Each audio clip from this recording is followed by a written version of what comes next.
Alright, so we are considering each table, and we're translating the steps of the function into words and then into equations. So what I need to do is what?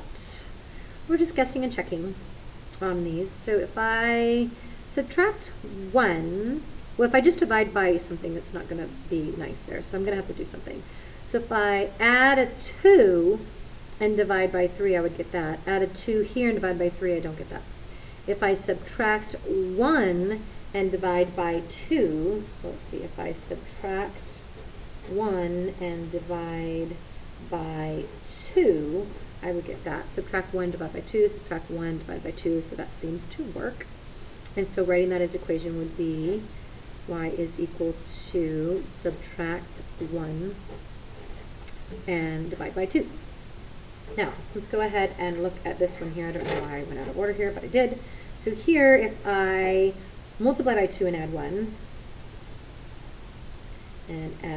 1, multiply by 2, add 1, multiply by 2 and add 1, I would get y is equal to multiply by 2 and add 1. Now, check these guys out here. If you notice, all of these inputs are all of these outputs, and all of these outputs are all of these inputs. So it's like you're taking all of your inputs and getting your outputs, and then taking those outputs, and the only way to get the inputs, the original inputs, is to undo everything you did. It's like you wrapped up a present to get this, and then you have to unwrap it to get this. You put on your shoe to get this, you have to take off your shoe to get this. So these are considered the inverse functions of each other. Let's go ahead and look at 8 as well. We'll do that video in here too. So the original function, what are you supposed to do first? PEMDAS, ladies and gentlemen, you need to know the order. There's so many things going on here, you just need to make sure you go in the correct order. So what I have here is multiplication, I have division, I have subtraction, and I also have a parentheses. So the first thing I'm supposed to do is the stuff in the parentheses, which is minus 1. And then I am supposed to do the multiplication, which is times 5.